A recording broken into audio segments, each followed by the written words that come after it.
আপনারা দেখেছেন ব্রিগেডের ময়দানে লক্ষ্য কণ্ঠে গীতা পাঠ, মানে মানুষের কর্মসংস্থান নিয়ে আন্দোলন বিজেপি কটা করেছে সন্দেহ রয়েছে। গীতা পাঠ করে কি মানুষের পেট ভরবে? প্রশ্ন বামেরা রাখছে, প্রশ্ন সাধারণ মানুষ রাখছে। বামেরা বলছে আমরা ব্রিগেড করব, খেটে খাওয়া মেহনতি মানুষ, সাধারণ মানুষের জন্য ব্রিগেড করব, মানুষের অধিকার ফিরিয়ে আনার জন্য ব্রিগেড করব। এবারে দেখার বিষয় বামেদের ব্রিগেড আবার কি ধামাকা করবে? 2026-এর আগে মানুষের মধ্যে কি বামেরা সাড়া ফেলতে পারবে? 2026-এ বামেরা কটা আসন নিজেদের দখলে রাখতে পারে? বামেদের একের পর এক কর্মসূচি অনেক কিছু বলে দিচ্ছে। 2026 আর শূন্য নয়, বামেরা এবারে 2026-এ চমক দেখাতে চলেছে। সেটিং তথ্য যে সঠিক মানুষের কাছে পৌঁছে দিতে পেরেছে বামেরা, যার ফলে আপনারা দেখবেন চারিদিকে একই আওয়াজ উঠছে, তৃণমূল বিজেপির মধ্যে বোধহয় সেটিং রয়েছে। এই যে বাংলা বাঁচাও যাত্রা যেভাবে ঝড় তুলেছে, অনেকে বলছিল বাংলা কি মরে গিয়েছে, প্রশ্ন বামেরা করছে। বাংলা কি আদৌ বেঁচে রয়েছে, এই প্রশ্ন মানুষের কাছে রেখেছে বামেরা। আপনারা দেখেছেন চা বাগানের শ্রমিকদের অবস্থার কথা বামেরা বারবার বলেছে, বিড়ি শ্রমিকদের অবস্থার কথা বামেরা বারবার বলেছে, 100 দিনের দুর্নীতি বারবার বলেছে, তৃণমূলের প্রতিটা ডিপার্টমেন্টে প্রতিটা দপ্তরে দুর্নীতি হয়েছে, আওয়াজ তুলেছে বামেরা। নমস্কার বন্ধুরা, আশা করব সকলে ভালো আছেন।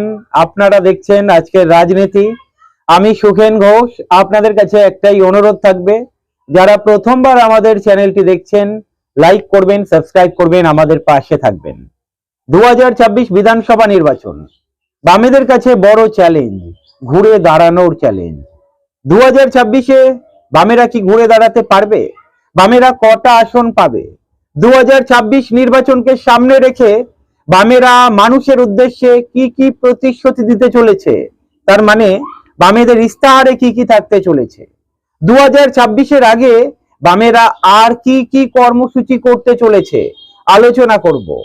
তার আগে বলে রাখি, এই যে বাংলা বাঁচাও যাত্রা গতকাল সমাপ্তি অনুষ্ঠান আপনারা দেখেছেন, বলতে গেলে একটা মিনি ব্রিগেড ছিল। কামারহাটিতে যেভাবে ঝড় উঠলো, বিধানসভার ডঙ্কা বামেরা বাজিয়ে দিয়েছে। মোহাম্মদ সেলিম তো অলরেডি বলেই দিয়েছেন, বাংলা বাঁচাও যাত্রা থেকে শুরু হয়েছে বিধানসভার প্রস্তুতি। এবারে মহা প্রস্তুতি আপনারা দেখতে চলেছেন, মানে 2026-এর আগে বামেরা আর একটা চমক দেখাতে চলেছে। বামেদের মহা ব্রিগেড কবে হবে, কোন মাসে এই ব্রিগেড হতে চলেছে আলোচনা করব। তার আগে একটু বামেদের ইস্তাহারে কি কি থাকতে পারে আপনাদের সঙ্গে আলোচনা করি। আপনারা জানেন বামফ্রন্ট সর্বদা গরিব খেটে খাওয়া মেহনতি মানুষের হয়ে কথা বলে। এই যে আপনারা দেখলেন বাংলা বাঁচাও যাত্রা, এই বাংলা বাঁচাও যাত্রার মধ্যে বামেরা কোন কোন ইস্যুগুলো সামনে রেখেছে আপনারা নিশ্চয়ই বুঝতে পারছেন। সবার আগে বলে রাখি, পরিযায়ী শ্রমিকদের যা অবস্থা, আজকের বাংলায় কাজ নেই, তারা ভিন রাজ্যে গিয়ে কাজ করছে, তবুও বাঙালি পরিযায়ী শ্রমিকরা অন্য রাজ্যে গিয়ে অত্যাচারিত হচ্ছে। এর থেকে মুক্তি পাওয়ার উপায় কি? বাংলায় কাজ নেই।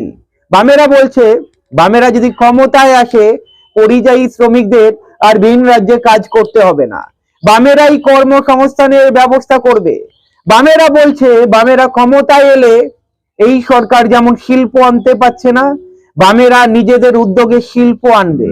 দরকার পড়লে বামেরা আগে যেমন আপনারা দেখেছেন কেন্দ্রীয়করণ, মানে যে ফ্যাক্টরিগুলো রয়েছে কোম্পানিগুলোর সঙ্গে টাই আপ করে আধা সরকারি কি করে করা যায়, যারা কর্মী থাকবেন তাদের সুরক্ষা কিভাবে দেয়া যায় সেদিকেও বামেরা নজর রাখবে। ডেলিভারি বয় যারা জোম্যাটো, সুইগি এইসব সংস্থাতে কাজ করে, তাদের ইন্স্যুরেন্সের ব্যবস্থা কিন্তু কিছু নেই, তাদের জীবনের রিস্ক নিয়ে তারা কিন্তু মাল ডেলিভারি করে। বামেরা বলছে বামেরা ক্ষমতায় এলে সবার আগে তাদেরকে ইন্স্যুরেন্সের আয়ত্তায় আনা হবে। শ্রম কোড আপনারা জানেন, এই শ্রম কোডের বিরুদ্ধে বামেরা বারবার গর্জে উঠেছে, বারবার প্রতিবাদ জানিয়েছে, এমনকি বামেরা ধর্মঘট পর্যন্ত পালন করেছে। বামেরা বলছে ক্ষমতায় এলে সবার আগে 8 ঘন্টা ডিউটি যাতে হয় শ্রমিকদের, এই দিকে নজর দেওয়া হবে। আপনারা জানেন এখন 12 ঘন্টা, 13 ঘন্টা, 14 ঘন্টা। শ্রমিকদের কিছু সুরক্ষা বলে তো কিছু রয়েছে। বামেরা বলছে ক্ষমতায় এলে আমরা কর্মী সুরক্ষা দেখব। তাছাড়া আপনারা জানেন যারা শ্রমজীবী মানুষ রয়েছেন, বলছেন খেটে খাওয়া মেহনতি মানুষ যারা রয়েছেন তাদের জন্য ন্যূনতম 600 টাকা মজুরির ব্যবস্থা করবে পশ্চিমবঙ্গে। আজকের পরিযায়ী শ্রমিকরা বাইরে চলে যাচ্ছে, তার একটাই কারণ, ন্যায্য মজুরি পশ্চিমবঙ্গে পাওয়া যায় না। আরো একাধিক প্রকল্প রয়েছে, মহিলাদের প্রকল্প রয়েছে, এই যে লক্ষ্মীর ভান্ডার, এখানে বড় চমক দেখাতে পারে বামেরা 2026-এ। ইস্তাহারে আপনারা দেখে নেবেন। শ্রমজীবী মানুষের জন্য ন্যূনতম 600 টাকা মজুরি ধার্য করা হবে। তাছাড়া লক্ষ্মীর ভান্ডার, আরো অনেক প্রকল্প রয়েছে।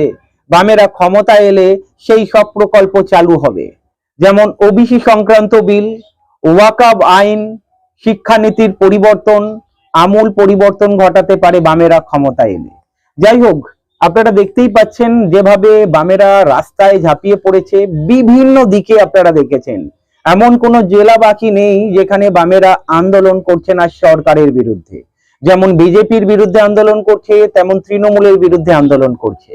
সেটিং তথ্য যে সঠিক মানুষের কাছে পৌঁছে দিতে পেরেছে বামেরা, যার ফলে আপনারা দেখবেন চারিদিকে একই আওয়াজ উঠছে, তৃণমূল বিজেপির মধ্যে বোধহয় সেটিং রয়েছে।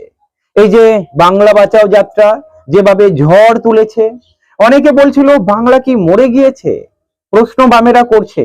বাংলা কি আদৌ বেঁচে রয়েছে, এই প্রশ্ন মানুষের কাছে রেখেছে বামেরা। আপনারা দেখেছেন চা বাগানের শ্রমিকদের অবস্থার কথা বামেরা বারবার বলেছে, বিড়ি শ্রমিকদের অবস্থার কথা বামেরা বারবার বলেছে, 100 দিনের দুর্নীতি বারবার বলেছে। তৃণমূলের প্রতিটা ডিপার্টমেন্টে, প্রতিটা দপ্তরে দুর্নীতি হয়েছে, আওয়াজ তুলেছে বামেরা। আগামী দিনে আবার ঝড় তুলতে চলেছে 2026-এর আগে মহা ব্রিগেড।